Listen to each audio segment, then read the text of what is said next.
Você vive distraído, sobrecarregado ou com dificuldade de manter o foco? Será que esses sintomas fazem parte da vida moderna ou podem indicar algo a mais?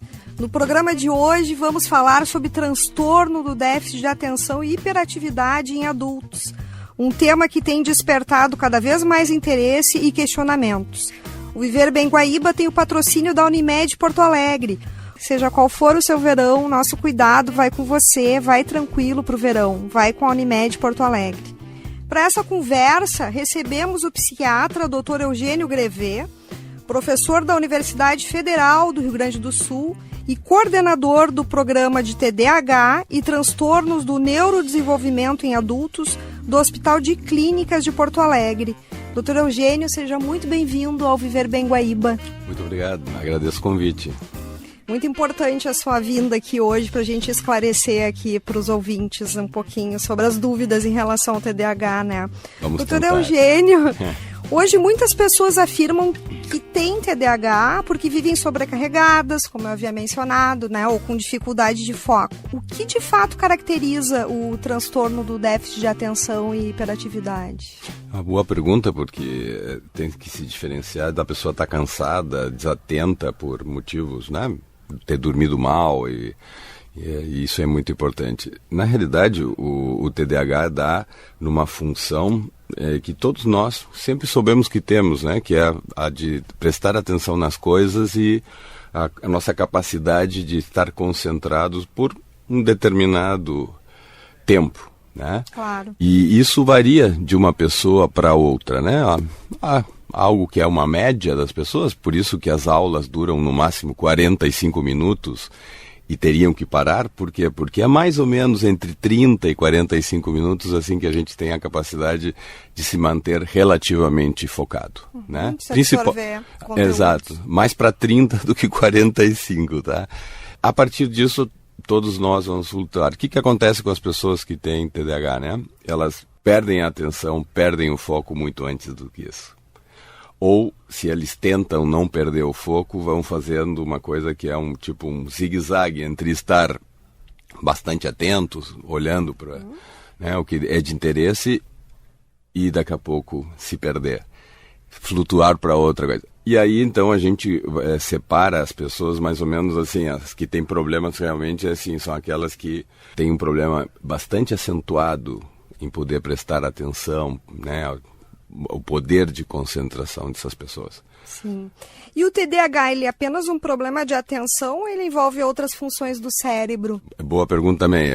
Na realidade, a pessoa que tem déficit de atenção geralmente tem outras desregulações, digamos assim, né? São pessoas que são propensas a, por exemplo, a ter hiperatividade. Não todos têm, né? É importante destacar que nem todos têm. Não, tem pessoas que são mais nessa questão do foco e da atenção. Mas também tem pessoas que, junto com esse foco de atenção, não conseguem ficar parados. Então, por exemplo, numa sala de aula, a dificuldade não é só de prestar atenção, mas também de ficar sentado na classe durante bastante tempo. Evidentemente que para os adultos isso vai melhorando, a pessoa se força, né, tem mais controle sobre si que uma criança, mas a inquietude e a hiperatividade está lá. Outra característica que as pessoas às vezes têm é ter rompantes de mau humor ou de ficarem irritados facilmente, né? Não conseguem controlar para si, porque irritados todos ficamos, mas às vezes a gente nem se dá conta que uma pessoa ficou irritada porque controla dentro de si. E as pessoas que têm TDAH, uns 40%, assim, têm essa tendência a botar para fora. E aí tem aquele rompante, grito, né? E daqui a pouco ele volta ao normal. Entendi. Oscila muito. Exatamente. E às vezes no comportamento as pessoas podem ser um pouco mais impulsivas, né? Pode ser uma impulsividade bem simples que o TDAH tem, que é se intrometer, responder antes que os outros terminem as perguntas, né? É porque a pessoa não tem paciência de esperar até o fim. São né? características bem prevalentes. Exato. Né? E aí alguns também, que é uns 30%, têm uma impulsividade maior, assim, essa coisa de, por exemplo, compras ou gastos, jogos, até poder umas coisas um pouco mais de compulsões, como, né, fazer um negócio que não pensou bem, Esses rompantes, assim. Exatamente, de um certo otimismo, né? Uhum. Mas assim, e que não tem a ver com estar eufórico, são coisas de rompantes, de momentos em que a pessoa não controla. Por quê? Porque a atenção ela é importante para controlar funções cerebrais. Por exemplo, eu estou dando essa entrevista para ti, eu tenho que me concentrar na entrevista. E a atenção me permite ficar no foco aqui sentado e tentar manter a atenção na resposta e no que eu estou te dizendo. E esse controle que a pessoa não consegue. Exatamente. E nem todo TDAH ele se manifesta da mesma forma, né? Doutor Eugênio, a medicina hoje reconhece diferentes tipos de transtorno. Tu poderias comentar? Até eu pesquisei que o desatento, o hiperativo... Eu já tinha dei uma pequena introdução a respeito, mas tem aqueles que a desatenção e a falta de concentração é o foco principal. E aí tu tens um grupo de pessoas que tem, junto com isso, a hiperatividade. Então a gente tem déficit de atenção com a apresentação ou do tipo desatento. Uhum. E uma coisa que a gente chama do tipo combinado, que é misturando desatenção mais inquietude para os adultos ou hiperatividade. Que foi como os exemplos que tu colocaste antes, né? Porque o transtorno que se caracterizou muito melhor em crianças, né? Essa hiperatividade, né, que as crianças ela é muito mais evidente, né, do que em adultos. Então, por isso que se fala também, os hiperativos. Exato. Tem bicho carpinteiro que nem não para quieto. E aí, com o passar da idade, a pessoa consegue ter um controle melhor desses sintomas. E as pessoas tendem a não querer mostrar muito esses sintomas de hiperatividade ou de desatenção, porque eles não vão a favor, né, claro. da pessoa. Deve ser um desafio, né? É um desafio. É um desafio também, não só poder se controlar relativamente a esses problemas de impulsividade, hiperatividade, até desatenção, como também é um desafio o tratamento para obter uma funcionalidade muito parecida com quem não tem. E aí há uma diferença. Interessante. Uhum. E o que aparece com mais frequência na tua prática clínica, assim, de identificar os sinais mais comuns, assim, de quem tem TDAH? Isso é importante eu esclarecer, assim, né? Porque falando de TDAH, eu sou um psiquiatra de adultos, né? Sim. Então, meu foco sempre é muito mais nos adultos. E nos adultos, pessoas que me procuram e nos procuram no Hospital de Clínicas, né? Esse grupo de estudos do TDAH. Até é importante a gente poder divulgar o site aqui. Isso, o Programa de Déficit de Atenção e Hiperatividade no Adulto, né? Do Hospital de Clínicas. Perfeito. Pode colocar no buscador ali, já vem. E lá tem os dois, né? Tem o programa na infância e adolescente, o professor Rode, e tem o nosso programa, né? Nossa sessão de adultos. Perfeito. Quer dizer que a pessoa pode acessar ali e se candidatar, quem sabe. Tem algumas pesquisas em andamento, e a pessoa pode se candidatar a fazer. É sempre um ambulatório ligado à pesquisa, ou seja, a gente atende, dá o diagnóstico, mas é voltado para obter dados, então é uma troca com nossos pacientes, com nossos voluntários, como a gente fala. E é um ganho muito grande para eles, que às vezes não tem essa, e para vocês, e dizer para os pacientes. A nossa riqueza está no que os pacientes nos deram, né? Que é a informação. É uma troca muito grande, né, doutor Eugênio? E quando falamos... Mas estava, só desculpa, eu não te respondi, né? Essa coisa de... Os pacientes adultos, os sintomas principais são pelos quais eles procuram mais a parte a desatenção. É a dificuldade que eles estão tendo nos seus trabalhos, geralmente devido à falta de atenção e à dispersão. Né? Essa coisa de não conseguir se concentrar por longos tempos, de ter uma dificuldade sabendo que aquilo vai requerer uma tarefa que requer muita atenção.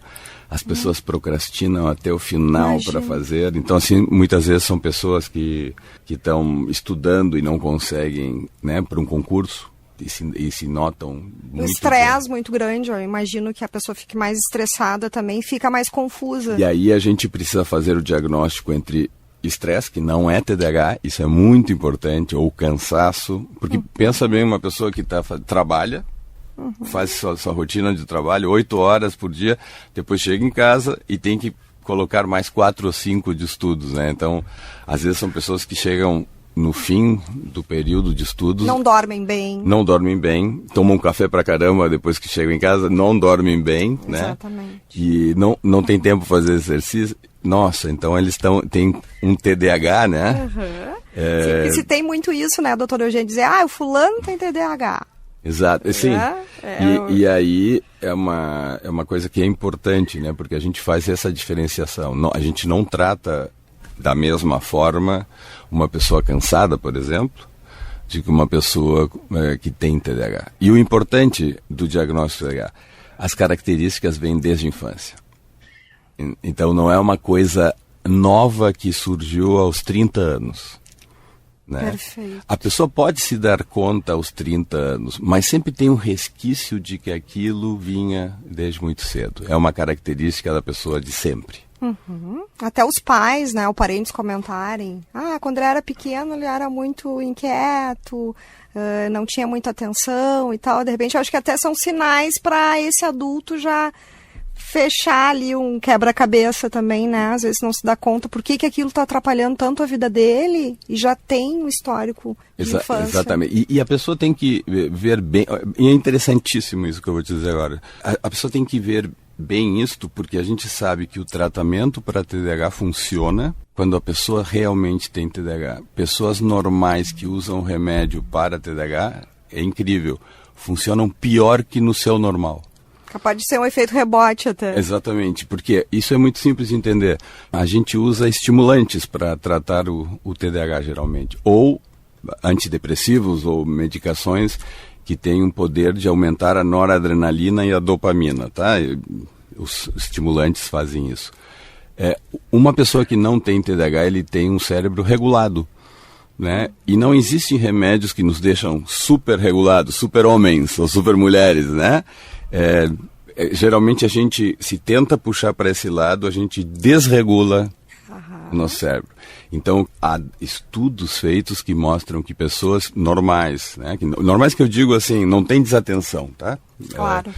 Usam essas medicações, ficam felizes porque acham que estão matando a pau. É mais o efeito emocional. Exatamente, mesmo. É quase um placebo. É pior que placebo porque o placebo é meio neutro e a gente inventa alguma coisa. Isso aqui te estimula a ficar confiante, mas a performance cai.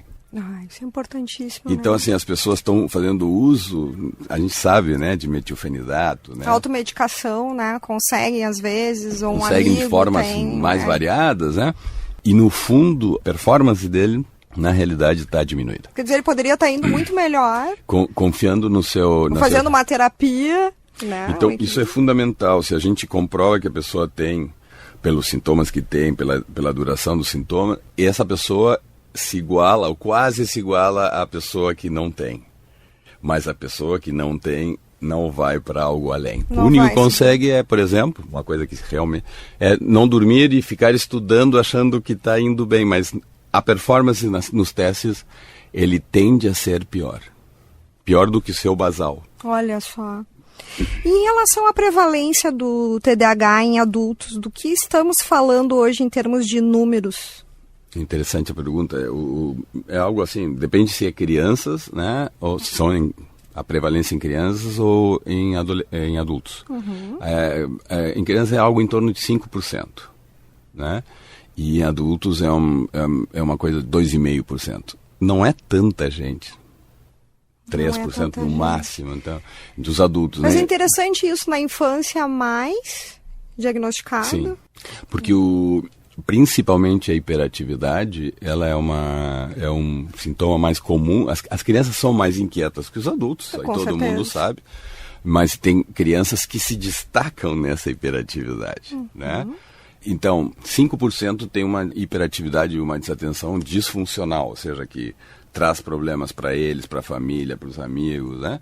E nos adultos, isso vai para 2,5%. Mas aqui tem um dado interessante, até porque os estudos de prevalência, fomos nós, né, no grupo do Hospital de Clínicas, que fizeram, a gente fez as prevalências em adultos e as prevalências em crianças, mas também o professor Rode, né, do programa infantil, ele é um psiquiatra infantil. Uma referência, né? Luiz Augusto Rode, é uma referência mundial. E ele foi convidado pela Associação Americana para definir os critérios diagnósticos. E depois que eles são definidos, eles são colocados na prática do dia a dia em alguns grupos de pesquisa. E quem fez esse acerto fomos ele, né, na parte infantil, e conosco ele fez também a parte de adultos. Então a gente fez 2 trabalhos, um trabalho aqui com os nossos pacientes, né, e a gente fez esse trabalho também na Corte de Pelotas, né? Existe um estudo de segmento de nascidos vivos, os mais famosos do mundo, na cidade de Pelotas, e a gente chegou a esse número. Mas eu estava te contando do que é interessante. Se a gente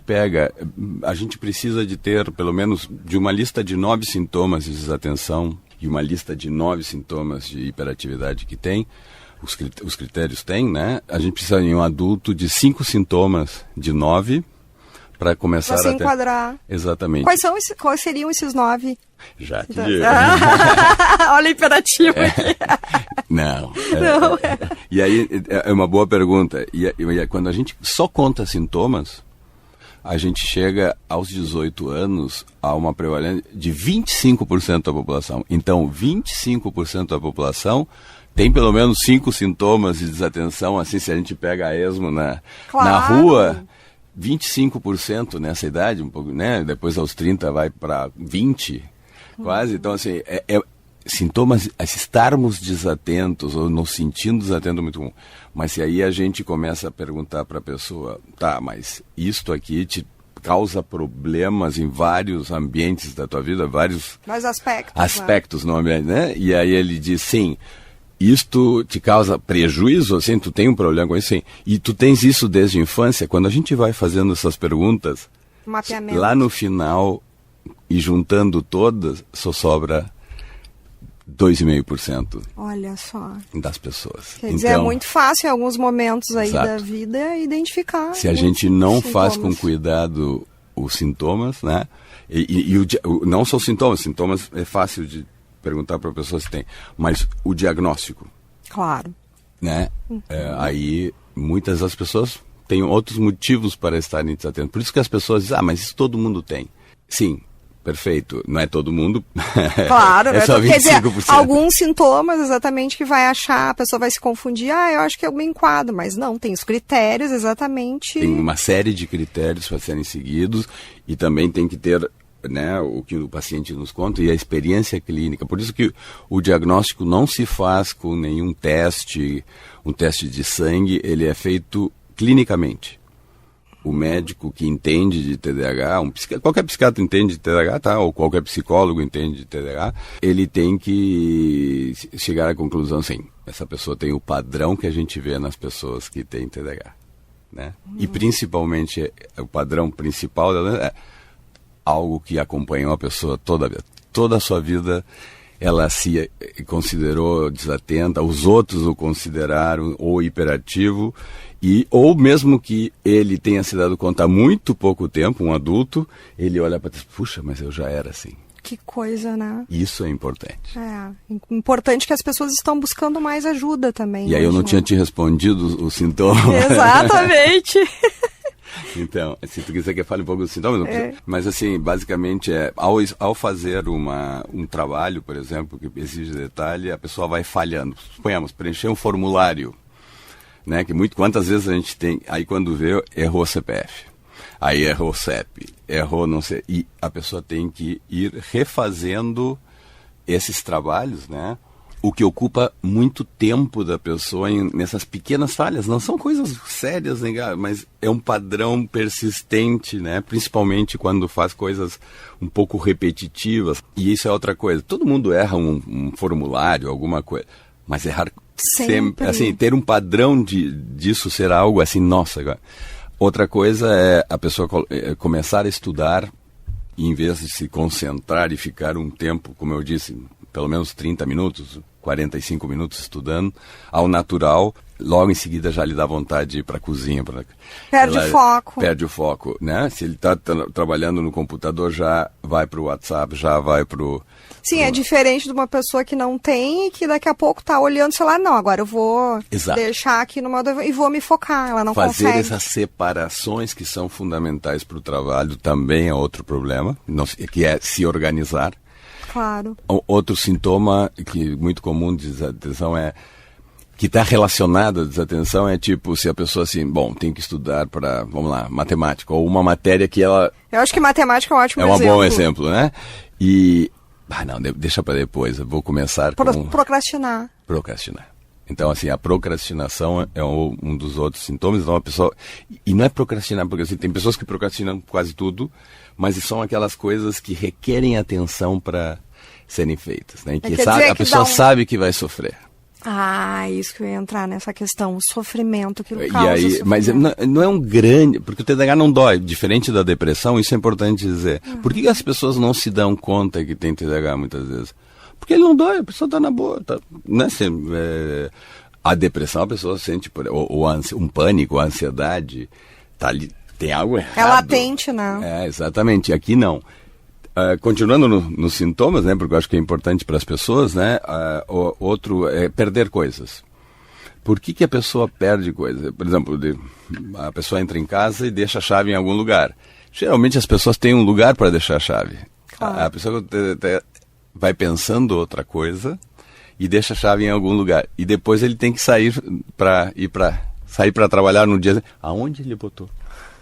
Como é que ele vai sair de casa, né? Até a chave do carro. A chave do carro, óculos, telefones. Então, e às vezes não é só extraviar em casa. Onde eu botei? É realmente perder. Porque a pessoa vai... E isto é por uma falta de atenção, não é por um outro motivo. A pessoa está, geralmente, a gente quando deixa algo num lugar, está pensando em outra coisa mais importante, né? Claro, para desviar esse foco. Para desviar esse foco. Então, nesse momento, há uma questão de poder separar a atenção para múltiplas tarefas. Perfeito. E a pessoa que tem TDAH tem muita dificuldade. Então, ele mantém o foco na tarefa principal, deixou a chave, mas nem prestou atenção naquilo no fundo. E nem ficou na memória dela aonde ela colocou. Então as pessoas vão perdendo as coisas. Outra coisa também, às vezes, é esquecer de compromissos, ou esquecer aquela coisa, tá falando com alguém, pô, tu não foi ontem, esqueci que eu tinha aquilo. Né? Então são coisas que, esses esquecimentos às vezes também são atrapalhados. E uma última, assim, que poderia citar aqui, é uma questão também, às vezes, de uma pouca noção do tempo.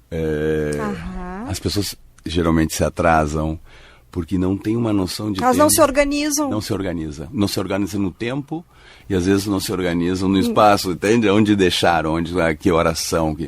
Por quê? Porque tudo isso, a gente nem se dá conta, depende da atenção. A gente tem que ir separando as coisas que a gente vai pensando em função da tarefa. Perfeito. E quem faz esse movimento todo é a atenção. Exatamente. Quer dizer, essa pessoa não consegue manter o foco mesmo, né? E se organizar no tempo e no espaço. Exatamente. E aí, só para terminar a parte de hiperatividade, aí é uma coisa mais motora mesmo, assim, a pessoa é muito inquieta com as pernas, mãos, está sempre mexendo, tamborilando, não ficando quieto. Né? Tem uma tendência, se está sentada há muito tempo, já está me dando agonia esse troço aqui, eu quero ir embora. Perfeito. Né? São aquelas pessoas que vão para a praia em vez de relaxar.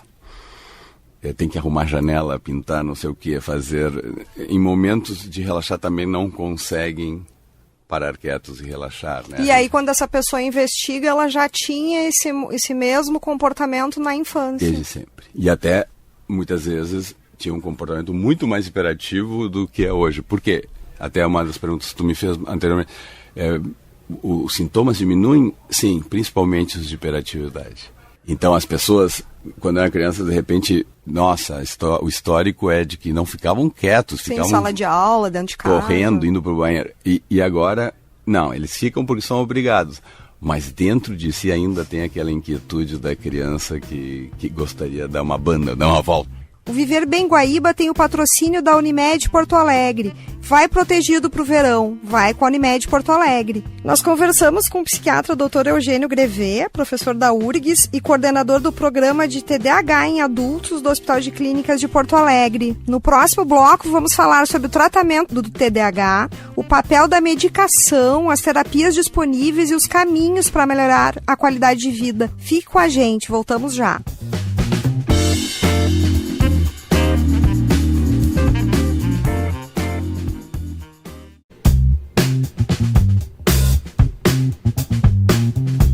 de volta com Viver Bem Guaíba, hoje falando sobre transtorno do déficit de atenção em adultos.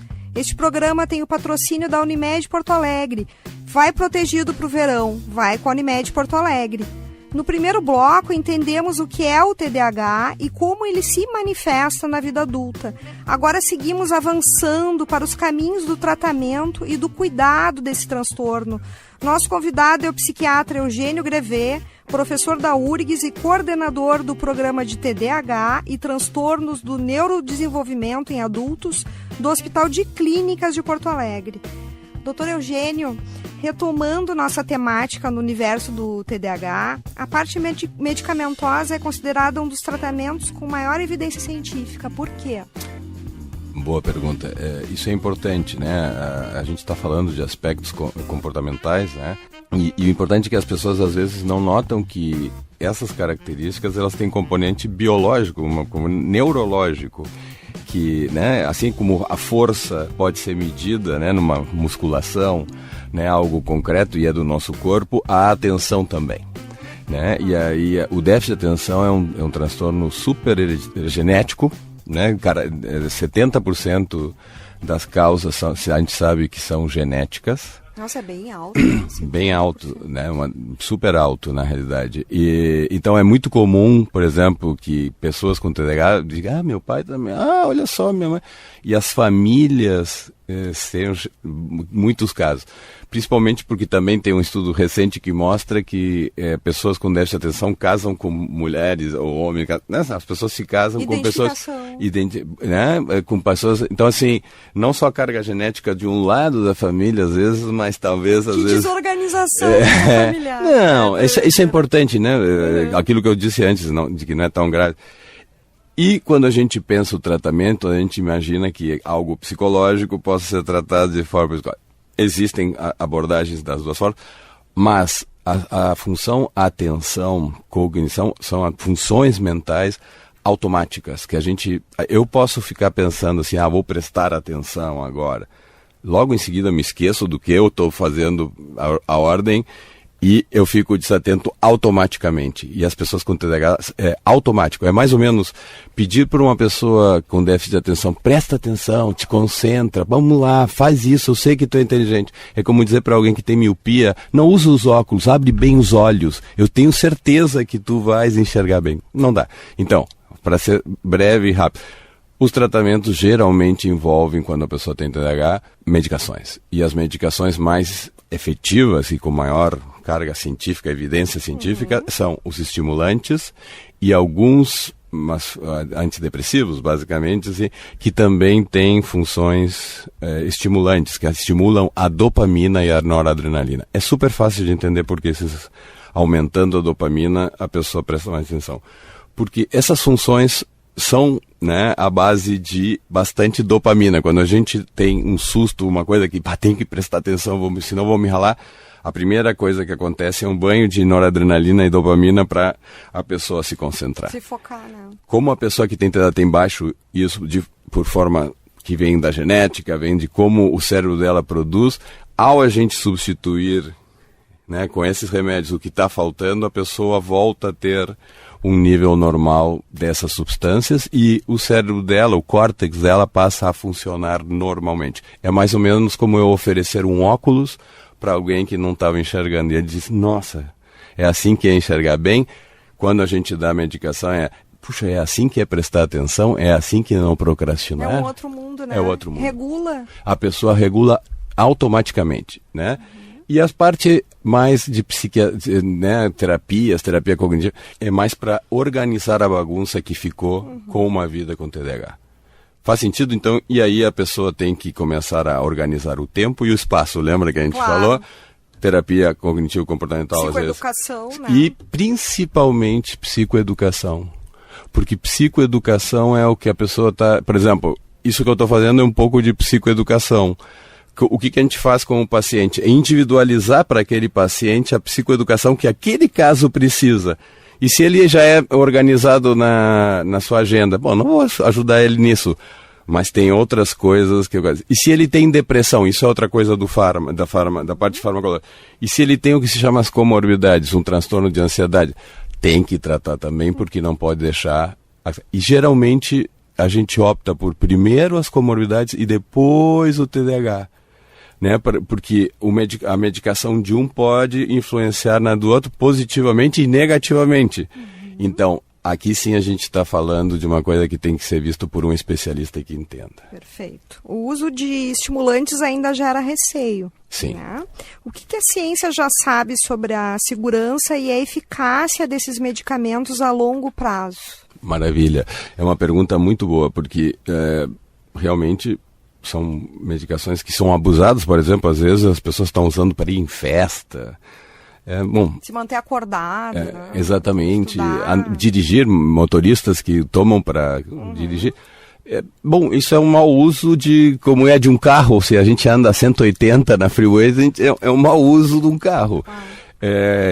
Então, a gente sabe que pessoas que têm TDAH não têm um risco maior se usam estimulantes, de usar ele de forma abusiva. A não ser que eles já tenham uma tendência ao uso de substâncias ou transtornos de conduta. As pessoas que mal usam tudo, né? Aí há um risco maior. Se não, o que se vê é ao contrário. Se a pessoa trata... Lembram que eu disse que o tratamento previnha a demência lá na frente? Exato. Na adolescência previne... né? Há evidências que mostram que previne o uso de drogas. Olha só. Então, por quê? Porque o cérebro deixa a pessoa menos impulsiva, menos, né, capaz de fazer coisas que... Muitas pessoas me dizem assim, Eugênio, quando eu não estou tomando a medicação, me dá vontade de fumar, me dá vontade de beber alguma coisa. Quando eu estou com a medicação, eu não sinto vontade de nada disso. Que incrível, né? Quer dizer, a compulsão, tudo é normalizado. Porque, por exemplo, o cigarro, muitas vezes, ele é usado como estimulante, porque o cigarro é um grande problema, vapes, né, nicotina, é um estimulante. E as pessoas estão usando o cigarro como tratamento, e o tratamento certo deveria ser um estimulante. Perfeito. E as pessoas que têm muito risco, puxa, então para esses, né, de abusar. Não, a gente tem medicações não estimulantes. Existe uma medicação chamada atomoxetina, por exemplo, né, que pode ser dado e ele não tem risco de abuso. Pessoas que têm TDAH com aquela impulsividade, aquela irritação, atomoxetina, então também há alternativas não estimulantes. Perfeito. E que também a pessoa tem que saber, não, eu tenho muito medo. Ok, inclusive o medo, não vou tomar estimulante. Mas temos opções não estimulantes. Né? Perfeito. Quais são os principais avanços atuais no tratamento do TDAH, tanto medicamentoso quanto não medicamentoso? Assim, nas medicações, as que a gente tem, não surgiu nada assim ultimamente muito diferente, né? Isso é outra coisa, as pessoas dizem, essa é uma nova moda, né? A gente publicou um estudo que mostra que os sintomas de TDAH já foram mais ou menos escritos na época do Platão, do Aristóteles, né? na Grécia Antiga. É um estudo que a gente mostrou, um estudo da época. E a gente trata com estimulantes de 1937. Nossa! Entende? Então, assim, não tem nada de novo. Olha só que E desses anos todos, quase 100 anos, o que sempre foi? Estimulantes. Então, tudo que é mais ou menos estimulante é testado porque será que não melhora? E o que está sendo de novo, que é a pergunta original? Estimulações elétricas, neuromodulação, que são campos promissores, mas ainda, né, nós fomos o primeiro grupo no mundo a utilizar a corrente contínua, né, saiu um estudo nosso, né, o primeiro estudo foi nosso e um muito grande que saiu também agora, atualmente, uma revista muito importante, e mostrando, dá para substituir? Não. Mas uma coisa que eu sempre digo, a psicoeducação, a organização, aquele cara, eu não vou tomar remédio. Tu pode melhorar 50%, 60% o teu TDAH com uma outra organização. Vai ajudar a tu não te distrair? Não. Vai ajudar a, de repente, não procrastinar tanto? Talvez, se tu for tão, né, claro, seguir bem. Então, essa parte comportamental, ela é fundamental. Mas tem pessoas, isso é importante, que conseguem instalar um programa comportamental, e tem as pessoas que não conseguem instalar sequer o programa comportamental mínimo, agenda, coisas de se organizar. Fazer gestão da própria vida. Essas pessoas não têm muita opção a não ser medicação. Durante muito tempo o TDAH ele foi mais diagnosticado em homens, né? Isso é Isso é verdade? Até eu pesquisei essa informação, né? Esse cenário ainda se mantém ou a gente está vendo um aumento no diagnóstico entre as mulheres? Não, é importante, é uma pergunta muito importante. Geralmente, na infância, os meninos são mais diagnosticados, 4, 5 vezes mais, principalmente em hospitais, em lugares especializados. É menino, aí de vez em quando surge uma menina. Então, o TDAH, como é visto na infância, ele é muito mais de meninos do que menino, mas com o passar do tempo, as meninas vão surgindo, né? E as meninas começam o TDAH muitas vezes no início da adolescência, depois da menstruação, né? Depois da... Né? Questão do hormônio. Do hormônio, né? E aí que as coisas começam a acontecer para as mulheres. E quando chega na idade adulta, quando a gente fez esse estudo da prevalência na população, que foi em Pelotas, as mulheres às vezes até são um número maior, não muito, é 1 para 1 basicamente. 1 para 1. Então assim, as gurias, elas são descobertas e tem um diagnóstico e até o início dos sintomas um pouco mais tarde, né? E essa mudança acontece porque o diagnóstico na infância é muito motor, muito da hiperatividade, né? E quando se vai para a adolescência ou a idade adulta, a parte cognitiva, a parte desatenta, chama muito mais atenção. Então, quando a pessoa está na vida adulta, em que a hiperatividade já não é tão importante, não estou dizendo que não é, tá? Claro. Mas não é mais o centro, aí mulheres e homens têm TDAH quase na mesma proporção. Interessante. Quando o diagnóstico não acontece, né? A pessoa cresce lidando com dificuldades sem entender a causa. O que a ciência mostra sobre os impactos agora em relação emocionais e práticos dessa falta de diagnóstico na vida adulta? Maravilha, é uma bela pergunta. Lembra que eu disse que não dói, né? Então, assim, a pessoa vai levando a vida, né? E como é que a gente faz essas comparações? A gente sempre compara pessoas iguais, né? Por exemplo, em termos de inteligência, nível de estudo, oportunidades, porque tudo isto pode confundir, né? E o que a gente vê que essas pessoas, os iguais, os que têm desatenção e os que não têm têm vantagens muito óbvias, né? Estamos falando de pessoas com a mesma capacidade, tá? Intelectual, por exemplo, né? A gente sabe que pessoas que não têm TDAH têm melhores empregos, melhores salários, vão mais longe na vida acadêmica, depois quando se formam conseguem os melhores empregos, passar nos concursos. Aí tem uma parte um pouco mais pesada, assim, gravidez indesejada nas mulheres mais cedo, né? Uso de drogas, uso de álcool, uso de tabaco, né? Então, esse é o mundo do TDAH, né? Menor atividade física, maior impulsividade, maior níveis de depressão, ansiedade, transtorno de conduta. Então, assim, a parte desatenta do problema é relativamente simples, né? Como eu estava falando, Exato. É uma coisa... Só que as consequências, começam a se tornar muito importantes. Mais tarde, pessoas que adoecem mais fisicamente, por falta provavelmente de cuidados, têm uma tendência a sobrepeso e obesidade. Eu ia comentar essa questão da saúde de obesidade. A arteriosclerose, problemas cardíacos. E agora, finalmente, está se notando que são pessoas que falta de exercícios. E a gente, mais brigas de casais, mais, né, separações do que quem não tem. A repercussão é muito grande, né? É muito grande. E agora, finalmente, está se vendo estudos muito recentes, dos últimos 2, 3 anos, que mostram que quem tem TDAH tem uma tendência maior, né, a talvez a ter problemas neurodegenerativos, como Alzheimer, coisa. Não é um aumento de 2 vezes o da população normal, e provavelmente tem muito a ver com o estilo de vida e a forma, né, um pouco desregulada que hoje sabe que, por exemplo, no Alzheimer a gente tem 50% da parte genética e não tem a ver com...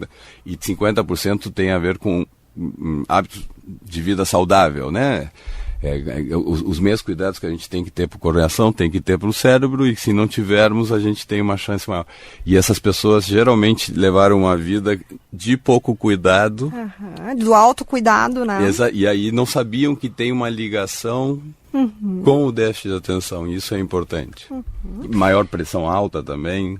Sim, quer dizer, a repercussão, e até imagina a questão da depressão também, né, doutor Eugênio? Existem duas coisas. A baixa autoestima, que tendo um desempenho aquém do que gostaria e sabe que poderia. Frustração. Exatamente. A palavra é ótima, tá? Baixa autoestima e frustração, que não necessariamente é uma doença ou uma depressão. Tem a ver com uma certa realidade, que é muitas vezes, quando descobre, isso aí pode ser TDAH, a pessoa fica com esperança e vai. E outra coisa é ter depressão propriamente dita. E aí sim a gente sabe que pessoas com TDAH têm uma tendência muito maior que uma pessoa que não tem a ter depressão. Então, se chama as comorbidades, né? Isso é muito importante as pessoas saberem. E aí o que acontece? Os adultos muitas vezes procuram atendimento mais pela depressão, porque nem sabiam que tinham TDAH, né? Olha só, é o caminho... É por outro caminho que ela vai identificar ali. Exatamente. E as comorbidades, ou os outros transtornos associados ao TDAH, eles também dependem do momento da vida. Por exemplo, quando se é criança, esses transtornos estão muito associados à dislexia, né? Descalculia, né? Autismo leve, também descoordenação motora, que são transtornos do neurodesenvolvimento. Da linguagem, às vezes, né? Dificuldades de poder se expressar no escrito e na linguagem. Depois, na sequência, com coisas de ansiedade, angústia, mas na sequência, uso de substâncias, álcool, cigarro e depressão. Até risco de suicídio também. Até aumento no risco de suicídio. Está provado que o TDAH tem um fator que pode influenciar. Mas, interessante, cada coisa que eu estou falando, uma vez eu estava dando uma palestra para pais, ela levantou uma... Nossa, doutor, que horror! Parece que está falando de mim. Não só isso, como dizendo, nossa, por isso é importante, isso aqui é um panorama geral do transtorno. Quando a gente vai para a pessoa, aí é outra coisa, a gente tem que individualizar nela quais dessas possibilidades ela tem. Não quer dizer que uma pessoa que tem pessoas com TDAH que só tem TDAH e não tem mais nada, tem uma vida tranquila, né? Mas há um potencial de ter todas as coisas. Então, claro, um adolescente que sabe que tem que ter TDAH, ele tem que ter na cabeça que, por exemplo, se ele ficar brigando muito com álcool, fumando, não sei o que, talvez não passe, talvez ele adquira uma dependência de alguma substância com maior facilidade de quem não tem. Claro. Então, isso que eu estou dizendo serve muito mais para a pessoa tentar se regular durante a vida, as pessoas que têm. Interessante que se mostrou também nesse estudo, num dos estudos que mostrou, que ao se tratar, a pessoa volta para um risco muito parecido com a população normal. Isso é maravilhoso, isso é uma grande... Já acontecia em depressão, pessoas com depressão que não tratam a depressão aumenta muito o risco. Claro. Pode ter tudo isso, mas dá para tratar, dá para se entender, dá para controlar. Perfeito. No caso das mulheres, as alterações hormonais, até agora me lembrando a questão da menopausa, elas podem provocar sintomas semelhantes também a do TDAH? Excelente pergunta. A gente não chama de TDAH, mas algumas mulheres na menopausa têm um quadro muito semelhante, né? Que tem a ver com essa coisa quando a pessoa entra em perimenopausa ou menopausa começa, não é só os calorões, né, ou as questões físicas. Questão hormonal, né? É a questão que está muito ligada ao físico, mas também ao psicológico e ao psíquico. Então, assim, a pessoa e cognitivo. Então tem um subgrupo de mulheres que realmente fazem alteração cognitiva, não tinha desatenção, não tinha... questão do sono. E ao tratar, como é que se trata? Se trata como a gente trata a TDAH. E as mulheres respondem muito bem. E tem alguns estudos que são interessantíssimos que mediram...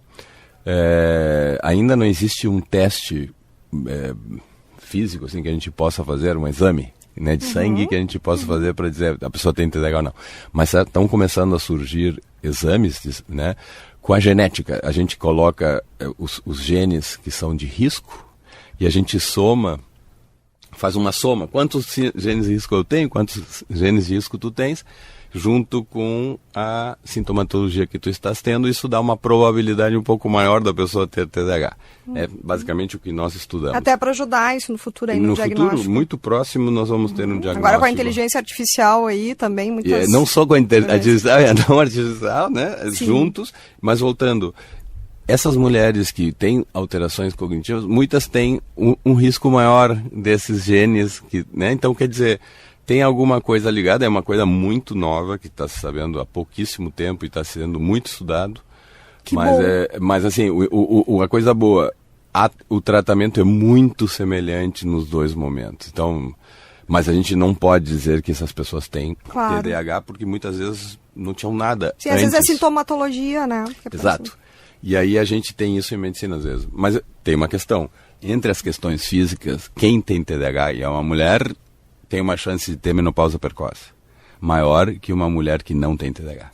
Olha, as evidências já trazendo isso. Exatamente. Então, tu acha uma mulher que tem TDAH, ela tem tendências a ter a menopausa mais precocemente, né, antes dos 45, muitas vezes. Então, sim, o TDAH ele é um marcador cognitivo de todo um problema que tem componentes emocionais, depressão, ansiedade, irritação, né, comportamentais, hiperatividade, impulsividade, e físicos, né? Uma tendência a ter colesterol, hipertensão e uma série, asma, alergias. Está muito ligada, né? Uma vez uma paciente, uma mãe de um paciente me mostrou uma foto de uma criança, de uma adolescente cheio de urticárias e alergias. Pode estar ligado? Sim, está ligado asma, está ligado. Então, a gente está saindo um pouco só daquela coisa mais psicológica ou cognitiva e está vendo que tem também forma global, uma forma global.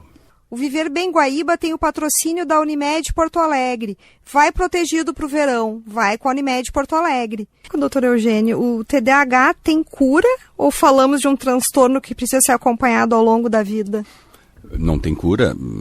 Assim, a gente não tem como transformar uma forma neurológica, né? Porque isso aqui tem tudo a ver com o funcionamento neurológico, né? Mas a gente tem como compensar essas coisas. É simples. Se a pessoa tem TDAH, ela pode tomar medicação para TDAH, não ter mais quase desatenção. Claro. Ao mesmo tempo, se ela, por acaso, desenvolveu uma depressão, a gente trata a depressão e ajuda o paciente a se organizar, a não esquecer, a colocar... E esse rearranjo a que ele pratique exercícios que, olha, eu tenho um pouquinho de depressão, eu tenho um pouquinho de açúcar, não sabe essa história? Assim? Vou deixando, aí, né, procrastinando. Para tudo, isso aí pode estar ligado. Como assim? É porque eu tenho asma. Não, isso aí tá... E a pessoa começa a se notar como uma entidade única, que tem várias... E a pessoa vai tentando se ajudar e se reorganizar. Fisicamente e mentalmente. E aí a pessoa passa a viver uma vida bastante semelhante com a pessoa que tem isso ao natural. O que é, né? Quem tem, às vezes, tem que fazer tudo. Sim. E, doutora Eugênia, a questão do sono, alimentação e uso excessivo de telas, elas influenciam o quadro do TDAH? É uma dúvida comum. É legal tu botar todas em conjunto, porque são todas compulsões, às vezes, né? Então pode comer normalmente saudável e no McDonald's pedir 2 Big Macs, né? Exatamente. Então, o excesso. Na realidade, quando a gente tem excesso, não é o excesso que provoca o TDAH, sim é o contrário. Então, a pessoa tem uma tendência a engordar, a pessoa tende a comer mais, a pessoa tem uma tendência a usar mais telas. Não é a tela que deixa a pessoa desatenta, né? Claro, piora o que já tem, claro, mas é a impulsividade que traz a pessoa para a tela. Todos nós estamos viciados em telas e cansados com elas. E isso é um efeito tóxico das telas. Nos TDAHs isso é pior. Imagino. Como é que a inteligência artificial e as ferramentas digitais podem ajudar pessoas com TDAH na organização, no foco e na rotina? Nossa, muito. Vistes que as inteligências artificiais elas estão propondo, por exemplo, se a gente tem uma empresa que fornece, né, ela consegue integrar as plataformas. Então a inteligência artificial pode ser aquele ajudante que o TDAH nunca teve. né? Ele pode ir programando a inteligência artificial para fazer coisas que ele sabe, para lhe alertar de coisas. Claro, para aplicativos, exatamente. né? Então, é uma coisa que a gente tem muita esperança nisso, porque sempre se fala mal delas, né? Quando na realidade é como uma calculadora, é uma coisa que pode nos ajudar muito pela capacidade de interagir e funcionar quase como um auxiliar humano, né? Exatamente. Então vai fazer uma diferença tremenda nos pacientes. E, bom, você já tinha comentado, né? Ter familiares com TDAH aumenta significativamente o risco de desenvolver o transtorno. Sim, né? Porque isso quer dizer que corre na família. Isso, inclusive, nos dá tranquilidade de fazer o diagnóstico. A gente começa a perguntar, sim, meu pai me tinha... Nossa, então... Tá tranquilo. Por quê? Como eu disse antes, esse componente genético do TDAH e esse componente neurológico, ele é muito forte no TDAH. Perfeito. Chegamos ao fim do Viver Bem Guaíba de hoje. Agradecemos a participação do psiquiatra Eugênio Grevet, coordenador do programa de TDAH e transtornos do neurodesenvolvimento em adultos do Hospital de Clínicas de Porto Alegre, por compartilhar conhecimento e esclarecer um tema tão importante. Muito obrigada, doutor Eugênio, pela presença aqui. Eu que agradeço o convite, é um prazer estar aqui e um prazer poder compartilhar com vocês essas informações que a gente tem a respeito do TDAH. Vamos lhe esperar aqui em outros momentos aí com novas evidências, novas pesquisas. Estou à disposição de vocês. Obrigada. Se você perdeu algum trecho do programa, a entrevista completa estará disponível no Spotify do programa Viver Bem Guaíba. E lembre-se, seja qual for o seu verão, nosso cuidado vai com você, vai tranquilo para o verão, vai com a Unimed Porto Alegre. Obrigada pela sua audiência e nos vemos no próximo sábado ao meio-dia, na mesa de áudio Jefferson Gomes, na técnica Jorge Brum e Luciano Vargas, produção e apresentação Paula Sá, gerência de jornalismo e esporte Rafael Sequim e direção geral de Claudinei Girotti.